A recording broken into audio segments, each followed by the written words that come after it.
To the career जो YouTube channel. तो दोस्तों आज हम इस वीडियो में एक ऐसे टॉपिक के बारे में पढ़ने जा रहे हैं जिससे आपको सभी एग्जामों में प्रश्न देखने को मिलेगा। चाहे आप एसएससी का एग्ज़ाम दीजिए, चाहे ग्रुप डी का एग्ज़ाम दीजिए या रेलवे का एग्ज़ाम दीजिए, चाहे आप बैंकिंग का एग्ज़ाम दीजिए, चाहे किसी स्टेट लेवल का भी एग्ज़ाम दीजिएगा, तो इस टॉपिक से आपको प्रश्न देखने को मिलेंगे ही, क्योंकि ये एक ऐसा टॉपिक है जिससे हर जगह प्रश्न बनता है। जैसे ये ग्लैंड्स टॉपिक है, इससे आपको पूछ लेगा कि ये हार्मोन किस ग्लैंड से निकलता है, इस हार्मोन का काम क्या है, तो ये सब प्रश्न बनता है।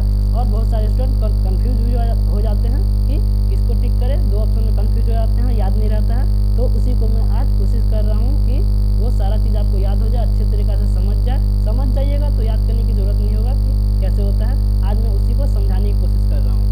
तो चलिए दोस्तों वीडियो को शुरू करते हैं। उससे पहले एक और नोटिस है दोस्तों, यदि आप हमारे व्हाट्सएप ग्रुप से जुड़ना चाहते हैं तो इस नंबर पर मैसेज कर दीजिएगा और साथ में लिख दीजिएगा YT।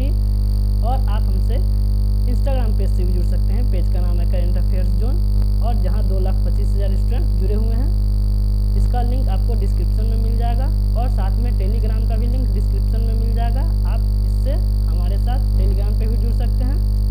जो भी स्टूडेंट इस चैनल पर नए हैं, इस चैनल को सब्सक्राइब कर लेंगे और साथ में बेल आइकन को भी दबा लेंगे, जिससे इस चैनल से जुड़ी सारी अपडेट्स आपको मिलती रहेगी। दोस्तों यदि आपको वीडियो पसंद आती हो तो वीडियो को लाइक कर दीजिएगा और साथ में अपने दोस्तों के साथ शेयर भी कर दीजिएगा। तो चलिए दोस्तों बिना समय गवाए आज का देखते हैं क्या टॉपिक क्या है। तो देखते हैं। देखिए ग्लैंड्स के बारे में आज पढ़ेंगे। तो ग्लैंड्स 3 प्रकार का होता है। एक होता है बहिस्रावी, एक अंतःस्रावी और मिश्रित ग्लैंड होता है, जिसको इंग्लिश में एक्सोक्राइन, इंडोक्राइन और मिक्स्ड ग्लैंड बोलते हैं। ठीक है। जो बहिस्रावी या एक्सोक्राइन का जो एग्जाम्पल होता है यकृत, वैसे तो बहुत कुछ होता है, बट इसमें एक समझाने के लिए बता रहे हैं कि इसको बोलते हैं। और बहिस्रावी में आपको क्या मिलेगा, नली भी मिलेगा, जिसके द्वारा इसमें से देखिए बहिस्रावी में क्या बनता है, रस बनता है। देखिए जिस ग्लैंड में रस का निर्माण होता है उसे बहिस्रावी को बोलते हैं, और जिसमें हार्मोन का निर्माण होता है उसे अंतःस्रावी बोलेंगे। ठीक है। और बहिस्रावी में ग्लैंड मिलेगा, नलिका मिलेगी, और इसमें नलिका नहीं मिलेगी। जैसे मान लीजिए कि हमारा जैसे लीवर ही है, लीवर में क्या होता है, बाइल जूस बनता है, पित्त रस बनता है, और पित्त रस जो होता है बाइल डक्ट के माध्यम से हमारे स्टमक में आता है, तो इसमें डक्ट पाया जाता है। ठीक है। लेकिन जो अंतःस्रावी ग्रंथि होती है उसमें डक्ट नहीं पाया जाता है। ठीक है। डक्ट नहीं पाया जाता है, वो डायरेक्ट यहाँ जैसे ये कौन सा ग्लैंड है, एड्रिनल ग्लैंड है। जब यहाँ पे रक्त आता है तो रक्त में ही डायरेक्ट ये मिल जाता है, इसमें डक्ट नहीं पाया जाता है। ठीक है।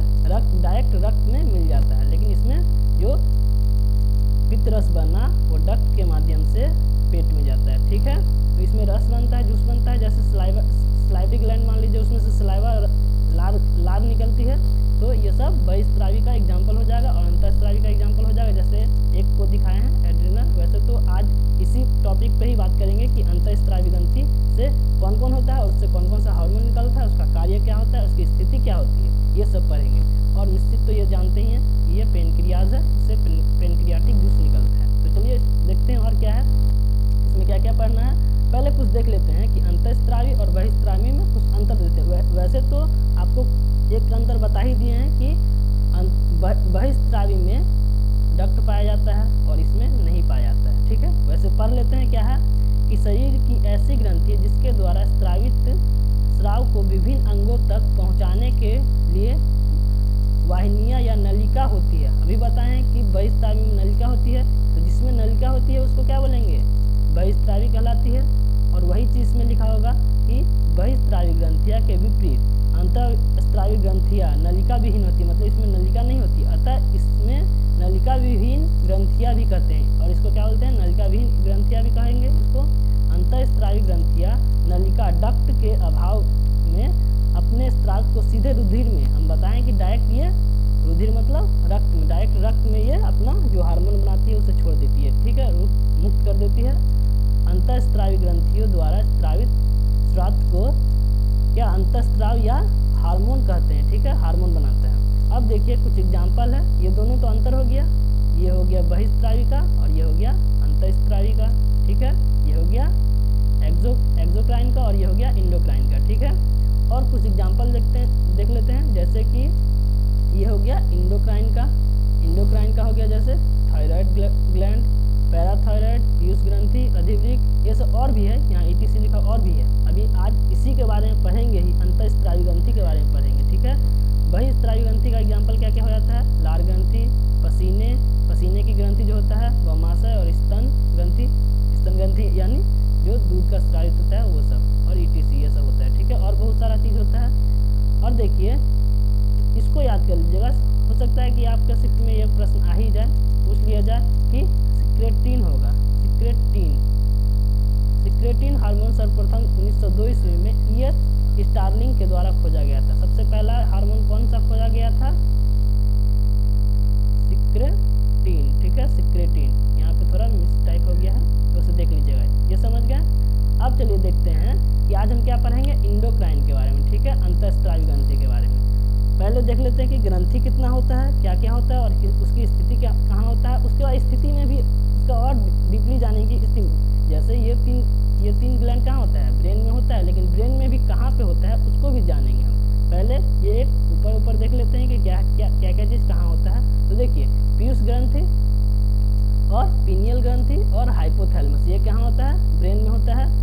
थायराइड ग्लैंड और पैराथायराइड ग्रंथि, ये कहाँ होता है, गला में होता है। इसी तरह देखेंगे थाइमस ग्रंथि, ये कहाँ होता है, छाती में। और अग्नाशय जानते हैं कि पेट के पीछे होता है, यहाँ पे ये जो देख रहे हैं पीछे होता है, सॉरी ये नहीं, ये पेट यहाँ पे होता है, इसमें थोड़ा यहाँ पे होता है। जैसे ये पेट होता है, ये हो गया इसोफेगस, और यहाँ पे पेट होता है ऐसे जे आकार का, और यहाँ पे होता है ये जो हम बना रहे हैं अभी, ये देखिए ये होता है पेनक्रियाज जी, इसमें यहाँ पे दिखा दिया गया है। तो आप समझ जाइए कि ऐसा पत्ती के आकार का यहाँ पे होता है, ठीक है, यहाँ पे होता है पेनक्रियाज।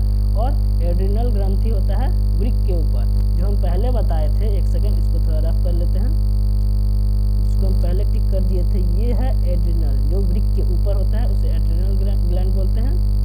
और हो गया, और जनन पिंड फीमेल में और मेल में अलग होता है। तो ये जो ओवरी है वो फीमेल का है, और टेस्टिस जो है ये मेल का है, ठीक है। तो ओवरी किसको, ये देखिए ये यहाँ पे ओवरी है, फ्लैपियन ट्यूब में जहाँ से जाता है अंडा एक जाता है, वो ओवरी में ही बनता है, तो इसको बोलते हैं ओवरी।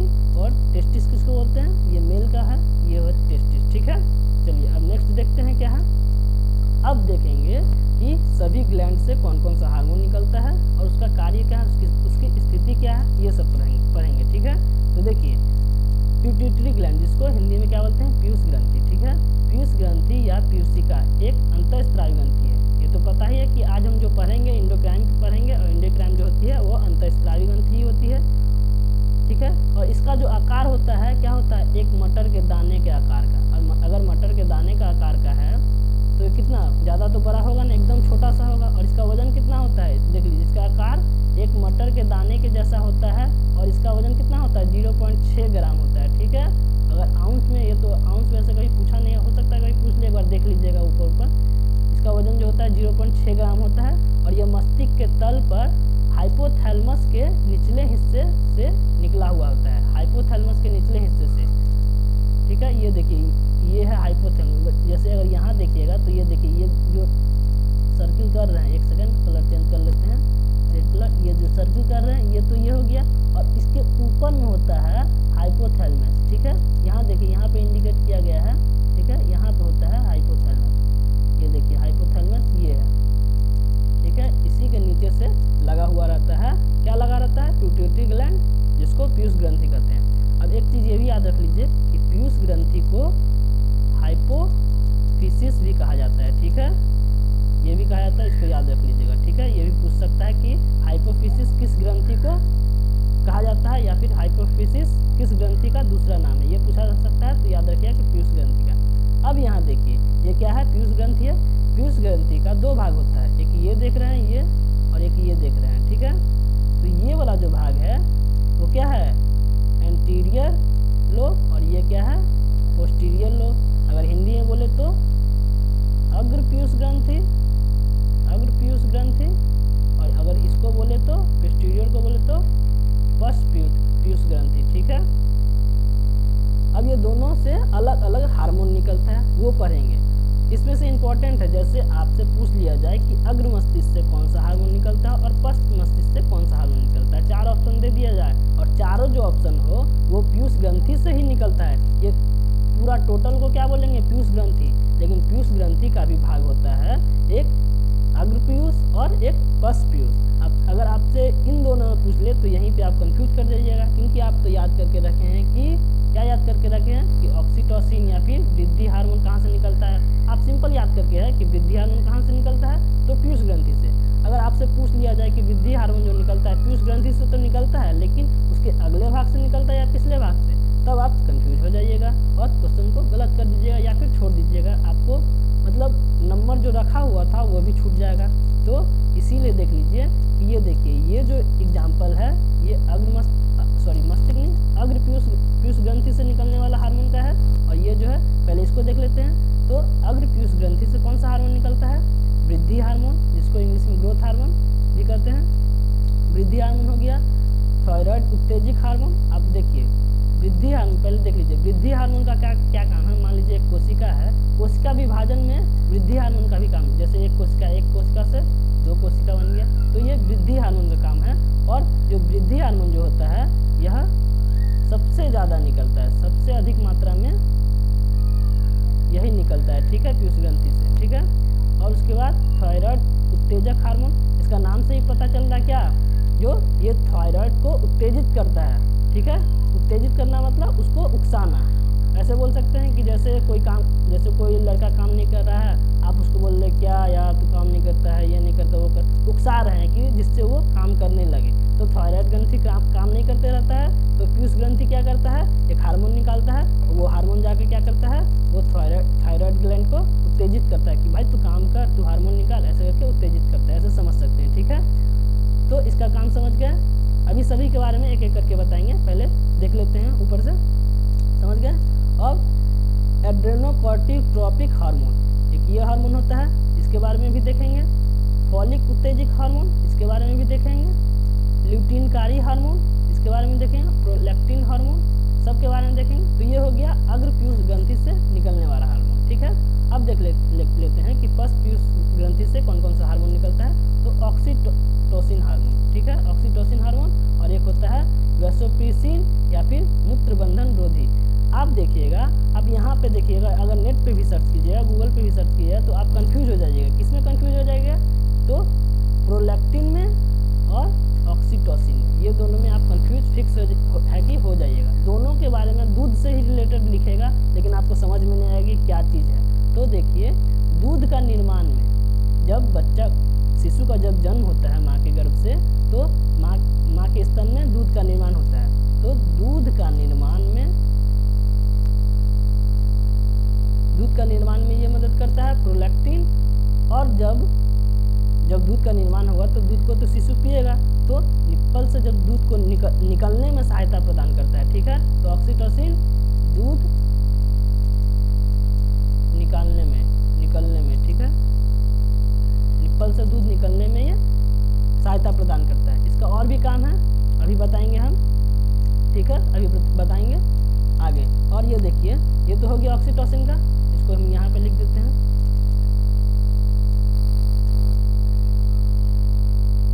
दूध निकलने में, ठीक है, निप्पल से, ठीक है।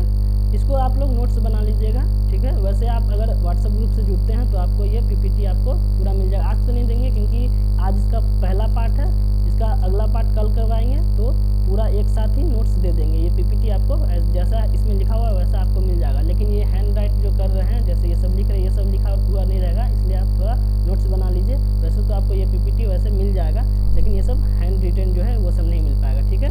अब देखिए, ये क्या है, वैसोप्रेसिन या फिर एंटी ड्यूरेटिक हार्मोन। इसको शॉर्ट फॉर्म में क्या बोलते हैं, ADH, ठीक है। एंटी ड्यूरेटिक हार्मोन का क्या कार्य है, तो ये देख लेते हैं। अगर इस हार्मोन की कमी हो गई तो आप में कौन सा डिजीज हो जाएगा, मधुमेह नहीं, मूत्र में, यानी अगर आप पानी थोड़ा ही पिएंगे तो आपको तुरंत पेशाब लग जाएगा, ठीक है। जैसे कि देखिए, जैसे जो अल्कोहल का ज़्यादा कंजप्शन करता है, जो ज़्यादा पीता है, अल्कोहल ज़्यादा पीता है, उसको क्या होता है, तुरंत पीता है और उससे पेशाब लग जाता है।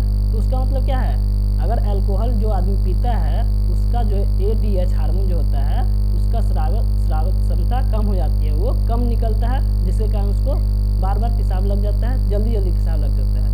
अगर ADH हार्मोन की कमी हो गई तो हो सकता है कि आपको बिस्तर पे भी पेशाब हो जाए, ऐसा भी हो सकता है, क्योंकि आपको तुरंत पेशाब लगेगा और आप हो सकता है कि बिस्तर पे ही हो सकता है क्या कर ही देता है अगर इस हार्मोन की कमी हो गई तो, ठीक है। इसीलिए ये हार्मोन होना ज़रूरी है, जिससे आपको पेशाब जल्दी जल्दी ना लगे। जैसे अगर ये हार्मोन कम हो गया तो आप पानी पी जाए, तुरंत पेशाब लग गया, तो आपके शरीर में जल की कमी हो जाएगी और इससे हो सकता है कि आपकी मृत्यु भी हो जाए, ठीक है।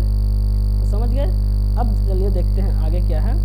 अब उसमें से देखते हैं, अभी किसके बारे में देख रहे थे, ये क्या है, पीयूष ग्रंथि के बारे में। तो यहाँ पे अब जो हम यहाँ पे लिखे हैं, क्या लिखे हैं, हार्मोन और उसका कार्य। तो अभी जो पढ़ेंगे, अभी पीयूष ग्रंथि से निकले हुए हार्मोन के बारे में पढ़ेंगे और उसका कार्य देखेंगे, तो ठीक है। तो यहाँ पे अभी देखें पीयूष ग्रंथि से कौन कौन सा हार्मोन निकलता है। पीयूष ग्रंथि के अगले भाग से निकलता है ये हार्मोन, और पीयूष ग्रंथि के पिछले भाग से निकलता है ये। पिछले भाग से 2 ही हार्मोन निकलता है, ऑक्सीटोसिन। एक चीज़ और याद रखिएगा, ऑक्सीटोसिन जो हार्मोन होता है वो बनता कहाँ है, बनता है हाइपोथैलेमस में। कहाँ बनता है, हाइपोथैलेमस में। तो बोलिएगा सर यहाँ पे फिर क्यों लिखवाए हैं। तो देखिए हम यहाँ पे इसलिए लिखवाए हैं, बनता तो है हाइपोथैलेमस में, एक सेकेंड, बनता तो है हाइपोथैलेमस में, लेकिन इसका जो स्टोर होता है वह होता है फर्स्ट पीयूष ग्रंथि में, ठीक है। पिछला वाला भाग का, पीयूष ग्रंथि का पिछला वाला भाग में, ठीक है। फर्स्ट पीयूष ग्रंथि में बनता कहाँ है, हाइपोथैलेमस में, और इसका स्टोरेज कहाँ होता है, फर्स्ट पीयूषिका में, ठीक है। इसीलिए हम इसको यहाँ लिखवा दिए हैं। वैसे आपको जब हाइपोथैलेमस पढ़ाएंगे, अभी ही पढ़ाएंगे, इसके बाद ही पढ़ाएंगे, तो आपको वहाँ भी हम ऑक्सीटोसिन के बारे में चर्चा करेंगे, ठीक है। तो समझ गए। देखिए हम यहाँ पे इसलिए लिखाए हैं कि जैसे अभी बताएं कि हार्मोन जैसे एड्रिनल के बारे में बताया कि यहाँ पे एड्रिनल है ब्रिक के ऊपर, यहाँ से जब रक्त गुजरता है तो एड्रिनल से जो हार्मोन निकलता है एड्रिनल, वो डायरेक्ट रक्त में यहीं से मिल जाता है, यहीं से मिलता है। तो इसीलिए हम यहाँ पे क्या लिखे हैं, ऑक्सीटोसिन यहाँ लिखे हैं, क्योंकि ऑक्सीटोसिन जो होता है वह रक्त में कहाँ से मिलता है, वह डायरेक्ट, जैसे ये पीयूष ग्रंथि होता है, पीयूष ग्रंथि इसका 2 भाग होता है, एक अगला एक पिछला। तो यहाँ जब रक्त आता है तो यहाँ से निकल जाता है ऑक्सीटोसिन और यहीं से रक्त में मिल जाता है, इसीलिए हम इसको यहाँ लिखवाए हैं। हाइपोथैलेमस से बनता है, लेकिन रक्त में हाइपोथैलेमस से डायरेक्ट नहीं मिलता है, रक्त में मिलता है ये फर्स्ट पीयूष ग्रंथि की सहायता से, जब यहाँ पे रक्त आता है तब मिलता है, ठीक है। अब देखते हैं कि कुछ हार्मोन पढ़े हैं अभी पीयूष ग्रंथि से, और उसका कार्य भी पढ़ते हैं। देखिए वृद्धि हार्मोन पढ़े थे, जिसके बारे में बताए थे कि एक कोशिका से 2 कोशिका में बढ़ जाता है, मतलब सेल डिवीजन, कोशिका विभाजन में काम करता है। तो वही चीज़ है कोशिका का विभाजन, और वृद्धि में जब कोशिका विभाजन होगा तो वृद्धि तो अवश्य ही होगा ही, तो ये तो हम बता दिए। प्रोलैक्टिन के बारे में बता दिए कि दूध का निर्माण में ये सहायक है, ठीक है। ऑक्सीटोसिन के बारे में बताए थे कि बच्चे में जब ये बताए थे कि दूध को निकलने में, जो निप्पल से दूध निकलता है उसमें ऑक्सीटोसिन का बहुत बड़ा महत्वपूर्ण योगदान होता है। और साथ में मान लीजिए यूटेरस, जो फ्लैपियन ट्यूब, यहाँ पे तो मैं पिक्चर नहीं लगाया हूँ, जैसे यूटेरस ऐसे होता है, एक रफली डायग्राम बनाता हूँ, ऐसे होता है फ्लैपियन ट्यूब, और ये हो गया यूटेरस। तो यहाँ पे जब बच्चा रहता है तो जब डिलीवरी के समय ये निकलने में बहुत, मतलब महिला को बहुत तकलीफ होता है, तो ऑक्सीटोसिन का काम क्या है, ये जैसे ये अगर मान लीजिए अंदर से अगर ये दीवार अगर दबा तो बच्चा को बाहर की तरफ पुश होगा। ये अगर मान लीजिए दीवार, ये जो दीवार नज़र आ रहा है आपको, अगर ये दबा तो बच्चा को कहाँ पुश करेगा, बाहर की तरफ। तो यही तो करना चाहिए, यही तो होता ही है। जो ऑक्सीटोसिन का काम क्या है, ये दीवार बच्चा मतलब अंदर की ओर दबता है, तो दबने से बच्चा बाहर निकलता है, तो यही ऑक्सीटोसिन का काम है। और ऑक्सीटोसिन का सुई भी लगाया जाता है। कई महिलाओं को जब डिलीवरी के समय बहुत ही परेशानी होती है तो ऑक्सीटोसिन का सुई इंजेक्शन लगा दिया जाता है, जिससे ये दीवार में संकुचन हो और बच्चा आसानी से डिलीवर हो जाए, ठीक है। तो समझ गए ऑक्सीटोसिन का काम। एक तो बताया कि दूध को निकालने में निप्पल से, और एक गर्भाशय को संकुचन करने में, ठीक है। और देखते हैं ल्यूटिनकारी हार्मोन का काम क्या है। तो देखिए ल्यूटिनकारी हार्मोन का काम क्या है, महिलाओं में यह ओव्यूलेशन को ट्रिगर करता है, मतलब बढ़ाता है। ओव्यूलेशन क्या होता है, ओव्यूलेशन मान लीजिए कि जब फैलोपियन ट्यूब में कहाँ से एग जाता है, ओवरी में जब एग बनता है और ये फैलोपियन ट्यूब में जाता है, तो इसी की प्रतिक्रिया को वह बढ़ा देता है। ट्रिगर मतलब बढ़ा देता है। यही जो यहाँ एक बना और एक कहाँ जाता है, फैलोपियन ट्यूब में जाता है। ठीक है, ऐसे होता है फैलोपियन ट्यूब, यहाँ ऐसे, और ये यूटेरस हो गया, रफली डायग्राम है। तो यहाँ पे एक बनता है और ये फैलोपियन ट्यूब है, इसमें चला जाता है। तो इसी की जो प्रतिक्रिया होती है इसी को बढ़ा देता है। ठीक है, ये महिला में हो गया। और पुरुष में क्या करता है, टेस्टोस्टेरोन को उत्तेजित करता है। और जो टेस्टिस दिखाए थे सबसे पहला इमेज में, फिर से देख लीजिए यहाँ पे, इसमें जो टेस्टोस्टेरोन बनता है उसको उत्तेजित करता है। ठीक है, उसको उत्तेजित करता है। ठीक है, ये समझ गए। अब देखिए फॉलिक उत्तेजक हार्मोन, इसका काम क्या काम है, तो इसका काम क्या है, जो विकास, वृद्धि, यौन अवस्था, जो पुबर्टी होता है महिला में, वो सब को वृद्धि, या फिर मान लीजिए जेंट्स में ही दाढ़ी मूछ जो आ जाता है तो इसी हार्मोन के कारण आता है। ठीक है, समझ गए। अब ये तो बता ही दिए थे कि वैसोप्रेसिन या मूत्रवर्धक रोधी हार्मोन, तो होमोस्टेसिन रक्त में पानी, ग्लूकोज, लवण, ये सब को नियंत्रित करता है। ठीक है, अब मान लीजिए पानी पीजिएगा तुरंत में आपको पेशाब आ गया, तो ये सब यही सब को नियंत्रित करता है। ठीक है, रक्त में पानी को नियंत्रित करेगा। पानी अगर पीजिएगा तुरंत निकल जाएगा, तो रक्त में पानी भी चाहिए, तो वो सब रह नहीं पाएगा। तो यही सबको नियंत्रित करने का कार्य करता है मूत्रवर्धक रोधी हार्मोन, जिसको शॉर्ट में ADH भी बोल सकते हैं। ठीक है, चलिए अब देखते हैं हाइपोथैलेमस के बारे में। अभी बताए थे ऑक्सीटोसिन का जब चर्चा किए थे तो हाइपोथैलेमस के बारे में भी बताए थे कि ऑक्सीटोसिन का जो निर्माण होता है वो हाइपोथैलेमस में होता है। तो हम वहाँ पे क्यों लिखे थे ये भी बताए थे कि हाइपोथैलेमस में ऑक्सीटोसिन का निर्माण तो होता है, लेकिन उसका स्टोरेज जो होता है वह पश्च पीयूष ग्रंथि में होता है, और रक्त में पश्च पीयूष ग्रंथि से ही वो मिलता है, इसीलिए वहाँ पे लिखे थे। अब देखते हैं हाइपोथैलेमस का। तो देखिए ये हाइपोथैलेमस यह अग्रसेतक मस्तिष्क का एक भाग है। ये देखिए अग्रसेतक मतलब समझे, मस्तिष्क का 3 भाग होता है। मान लीजिए ये मस्तिष्क है, इतना भाग जो होता है वो अग्र मस्तिष्क, इतना भाग मध्य मस्तिष्क, और ये होता है पश्च मस्तिष्क। ठीक है, ये पूरा अग्र मस्तिष्क में आ जाएगा। ठीक है, ये मध्य मस्तिष्क और ये पश्च मस्तिष्क। ठीक है, तो इसी को बोलते हैं। तो अग्र मस्तिष्क का ही भाग है। अग्र मस्तिष्क में क्या होता है, सेरिब्रम, हाइपोथैलेमस और थैलेमस, 3 चीज होता है जो अग्र मस्तिष्क का भाग होता है, सेरिब्रम, हाइपोथैलेमस और थैलेमस। इसीलिए यहाँ पे लिखा गया है अग्रसेतक मस्तिष्क का ही एक भाग है। ठीक है, इसको रख कर लेते हैं। इसका सबसे महत्वपूर्ण कार्य पीयूष ग्रंथि के माध्यम से तंत्रिका तंत्र को अंतःस्रावित तंत्र के साथ जोड़ना है। अब देखिए ये बहुत ही महत्वपूर्ण ग्लैंड है। ठीक है, क्यों ग्लैंड है, क्योंकि यहाँ देखिए कि हमारा पूरा शरीर को कौन कंट्रोल करता है, ब्रेन ही कंट्रोल करता है। ब्रेन क्या, तंत्रिका तंत्र कंट्रोल करता है, ब्रेन ही कंट्रोल करता है। अब ब्रेन जो होता है उसको अंतःस्रावी ग्रंथि से ये जोड़ने का काम करता है। तो सोचिए कितना इंपॉर्टेंट ग्लैंड है, समझ रहे कि तंत्रिका तंत्र को अंतःस्रावी ग्रंथि से को जोड़ने का काम करता है, मतलब इतना इंपॉर्टेंट ग्लैंड। और इसका काम क्या है कुछ देख लेते हैं कि ये तापमान को भी मानव शरीर का जो तापमान होता है उसको भी नियंत्रित करता है। मान लीजिए कि जैसे छिपकली होता है, जब बाहर का टेम्परेचर बढ़ जाता है तो छिपकली का भी टेम्परेचर बढ़ जाता है और घट जाता है। जब बाहर का टेम्परेचर घट जाता है तो छिपकली का भी टेम्परेचर घट जाता है। लेकिन मनुष्य में तो ऐसा नहीं होता है, मनुष्य का टेम्परेचर तो फिक्स है, 37 डिग्री सेंटीग्रेड में बोलिए या फिर 98 डिग्री फ़ारेनहाइट में बोलिए, लेकिन फिक्स है। तो ये शरीर का तापमान को भी नियंत्रित रखता है।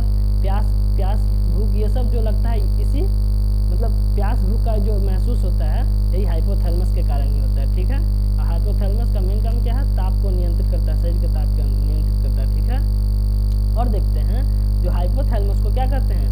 अब देखिए पीयूष ग्रंथि को क्या बोलते हैं, हम बताए नहीं थे सर, एक बार लिख लीजिए कि पीयूष ग्रंथि को क्या बोलते हैं, मास्टर ग्लैंड ही बोलते हैं। एक सेकेंड, इसको थोड़ा लिख लीजिएगा।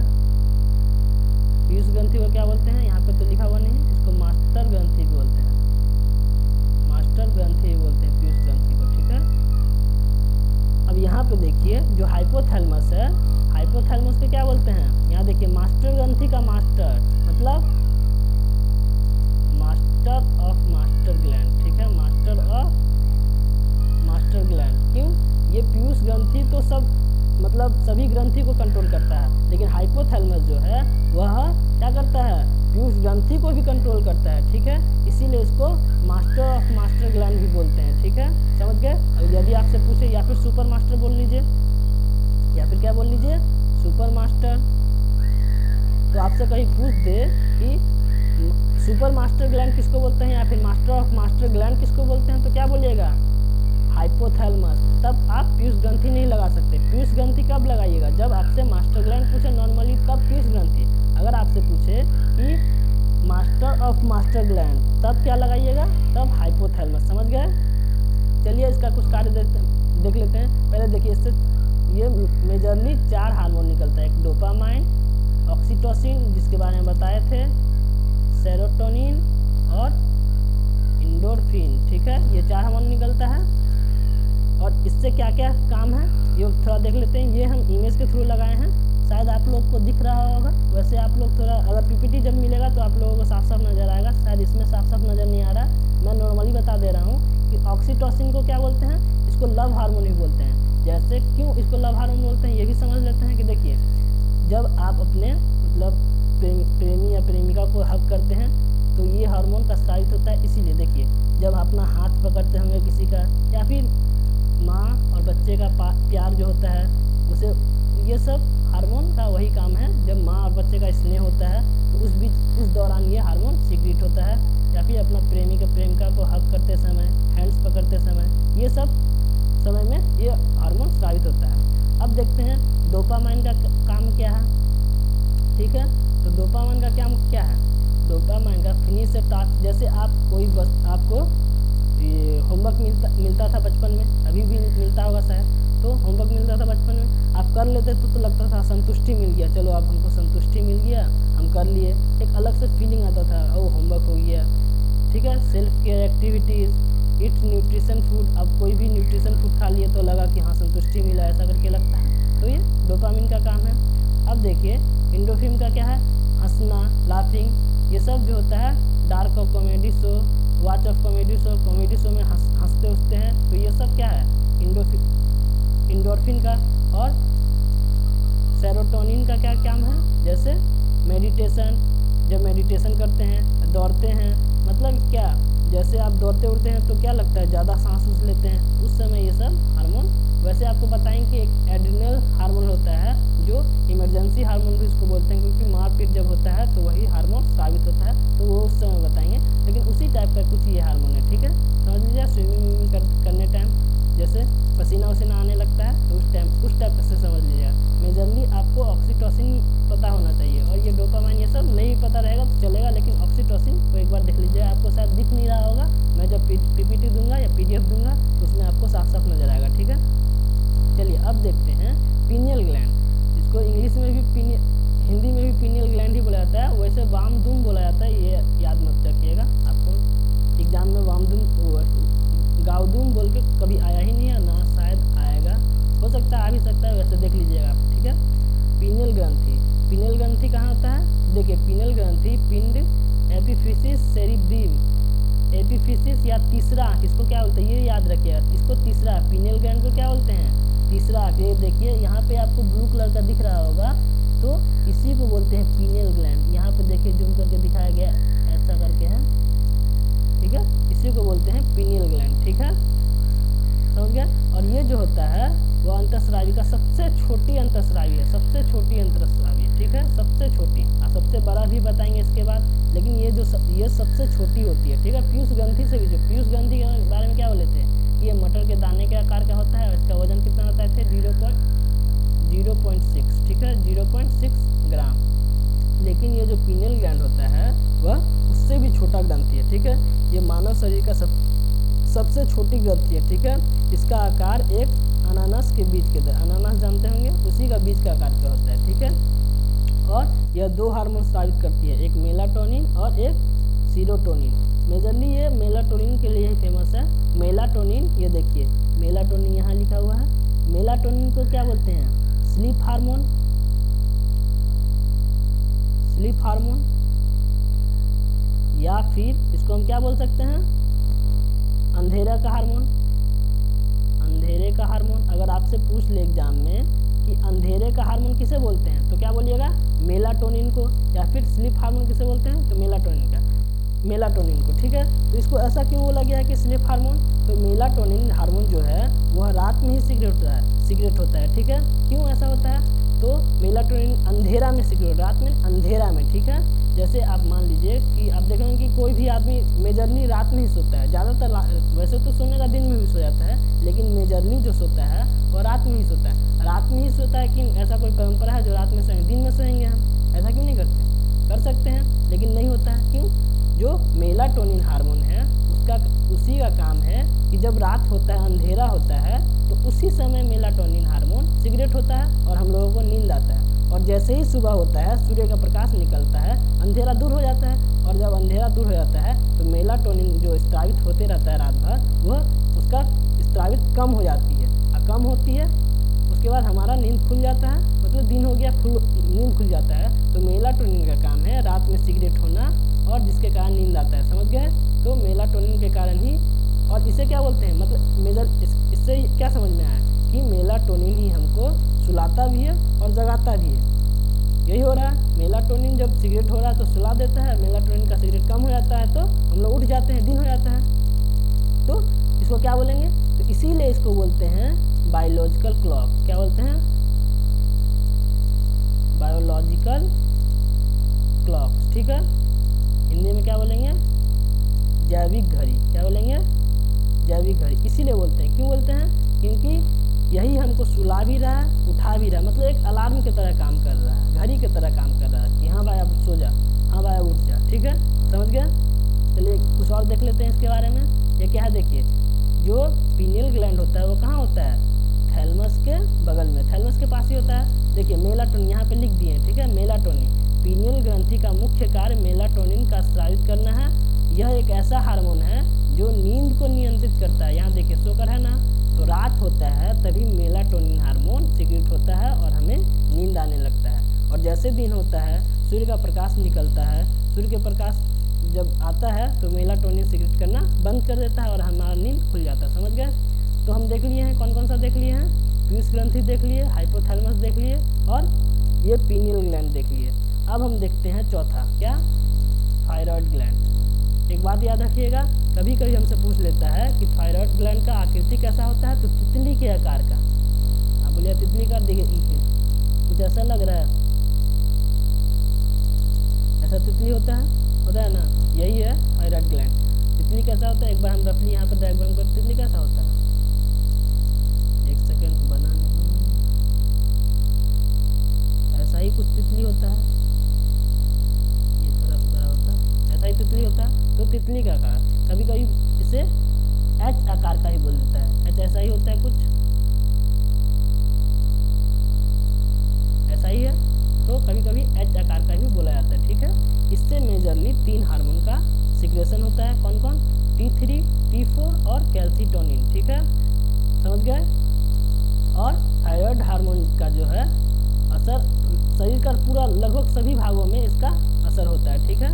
और यह ग्रंथि शरीर के तापमान का नियंत्रित करता है। वैसे हम आपको बताएं कि हाइपोथैलेमस भी शरीर का तापमान को नियंत्रित करता है, ठीक है। और मेटाबॉलिज्म, ये देखिए मेटाबॉलिज्म मतलब ये बहुत ही इंपॉर्टेंट ग्लैंड है, ये बोल सकते हैं।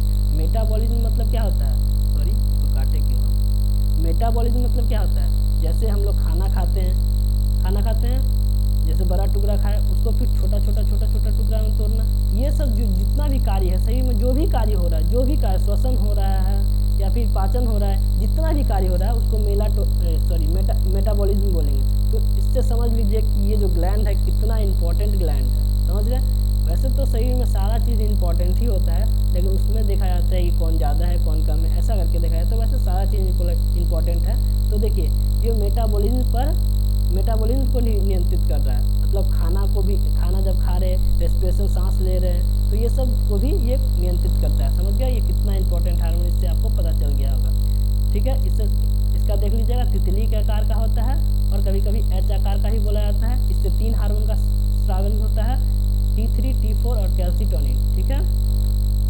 कुछ और देख लेते हैं। जो देखिए, जब घेंगा रोग के बारे में सुने होंगे। घेंगा रोग कब होता है, जिसको इंग्लिश में गोइटर कहते हैं। जब आपके शरीर में आयोडीन की कमी हो जाएगी तो क्या होगा, आयोडीन की कमी हो जाएगी तो क्या, ये जो थायराइड ग्लैंड है इससे तो हार्मोन निकलना बंद हो ही जाएगा, साथ में इसमें सूजन भी आ जाएगा। क्या होगा, फूल भी जाएगा, ये फूल जाएगा, सूजन भी आ जाएगा, ठीक है। तो देखिए, तो जब सूजन आ जाता है तो ये फूल जाता है, गला फूल जाता है। देखे होंगे कभी कभी किसी का गला फूला रहता है तो उसके थायराइड में सूजन आ जाता है, और इसी को हम लोग क्या बोलते हैं, क्या गलगंड, या फिर इंग्लिश में ग्वाइटर बोलते हैं, घेंघा रोग बोलते हैं। ठीक है, तो देखिए यहाँ लिखा हुआ है कि घेंघा को गलगंड रोग या ग्वाइटर कहा जाता है, जो थायराइड ग्लैंड का आकार बढ़ने के कारण यानी सूजन आ जाता है। इस बीमारी में वैसे तो मरीज को दर्द नहीं होता, इसमें दर्द तो नहीं होता, लेकिन इससे खांसी निगलने व सांस लेने में दिक्कत होती है। ठीक है, दर्द नहीं होता है, खांसी निगलने सांस लेने में दिक्कत होता है। घेंघा रोग में आयोडीन की कमी से थायराइड ग्रंथि बढ़ने लगते हैं। जैसे हम बताएं कि आयोडीन की कमी होगी शरीर में तो थायराइड ग्लैंड से तो हार्मोन तो स्रावित नहीं ही होगा, उसके साथ साथ इसमें सूजन भी आ जाएगा, और मतलब सूजन आने के बाद उसी को हम लोग ग्वाइटर रोग भी बोलते हैं, घेंघा रोग भी बोलते हैं। ठीक है, समझ गए। अब देखिए इसका कार्य देख लेते हैं। इससे 3 हार्मोन स्रावित होता है, जैसे कि बताए थे, सॉरी इसको T3 कर लीजिएगा। ठीक है, T3, T4 और कैल्सीटोनिन। तो पहले देखते हैं कि T4 का काम क्या है। तो T4 को ही हम लोग क्या बोलते हैं, थायरॉक्सिन। यहाँ जब पढ़ाए होंगे तो हम बोलेंगे सर हम तो सुने हैं कि थायराइड ग्लैंड से थायरॉक्सिन हार्मोन निकलता है, यहाँ तो लिखे ही नहीं, तो यहाँ देख लीजिए T4 का ही नाम है थायरॉक्सिन। ठीक है, और इसका काम क्या है, पाचन में मदद करता है, हृदय की मांसपेशी मतलब हृदय पे भी कंट्रोल करता है, जो हमारा जो हृदय जो धक धक करते रहता है उस पर भी कंट्रोल करता है। ठीक है, मस्तिष्क के विकास में भी और हड्डी के रख रखाव में महत्वपूर्ण योगदान है इसका। ठीक है, और T3 का ही नाम है डाइआइडोथायरोनिन। ठीक है, ये देखिए मेटाबॉलिज्म पर कार्य करता है। मेटाबॉलिज्म अभी बताएं कि जैसे हम खाना खाए उसको छोटा छोटा टुकड़ा या फिर सांस लिए पाचन हो रहा है, ये सब मेटाबॉलिज्म का ही प्रकार है। मतलब शरीर में जो भी कार्य हो रहा है उसको हम मेटाबॉलिज्म बोल सकते हैं। ठीक है, शरीर के तापमान को नियंत्रित करता है, हृदय की गति को नियंत्रित करता है, ये सबको नियंत्रित करता है। और कैल्सीटोनिन का काम क्या है, रक्त में अगर कैल्शियम और फॉस्फोरस की मात्रा ज़्यादा हो गया तो स्तर होगा, उसका स्तर को नियंत्रित करता है। ठीक है, समझ गए। तो दोस्तों आज के लिए इतना ही, हम इसका पार्ट 2 कल लाएंगे, कल या परसों कोशिश करेंगे कि कल ही ले आए। ये पार्ट 1 है, हम इसका पार्ट 2 अगले दिन ले आएंगे। ठीक है, जिससे आपको ग्लैंड से जितना भी क्वेरी होगा सारा सॉल्व हो जाएगा और आपका एक भी प्रश्न छूटेगा नहीं। समझ गए। इसमें हम उतना ही चीज़ को लिखेंगे जितना एग्जाम में पूछा जाता है। आप इस वीडियो को एक बार अच्छे तरीक़ा से देख लीजिएगा, बिना स्किप किए हुए। आपको एक एक चीज़ समझा दिया गया, और इस PDF को आप एक अच्छे तरीक़ा से पढ़ लीजिएगा तो आपको सारा चीज़ क्लियर हो जाएगा। ठीक है, तो दोस्तों अगर वीडियो पसंद आई हो तो वीडियो को लाइक कर दीजिएगा और साथ में शेयर भी कर दीजिएगा। जो भी स्टूडेंट इस चैनल पर नए हैं इस चैनल को सब्सक्राइब कर लेंगे और साथ में बेल आइकन को भी दबा देंगे, क्योंकि आप देख ही रहे हैं कि वीडियो कितना अच्छा डाला जा रहा है। आपको एक वीडियो में आपको टॉपिक क्लियर करा दिया जा रहा है। ठीक है, तो इसे मिस मत कीजिएगा, चैनल को सब्सक्राइब कर लीजिएगा और बेल आइकन दबा लीजिएगा, जिससे जैसे ही वीडियो डाले आपके पास नोटिफिकेशन चला जाए कि हाँ भाई वीडियो आ गया, देख लेना चाहिए। ठीक है, तो चलिए दोस्तों आज के लिए इतना ही, फिर मिलते हैं अगले वीडियो में, इसी का पार्ट 2 लेके आएंगे कल। ठीक है, तो बाय बाय तब तक के लिए, चलिए दोस्तों बाय।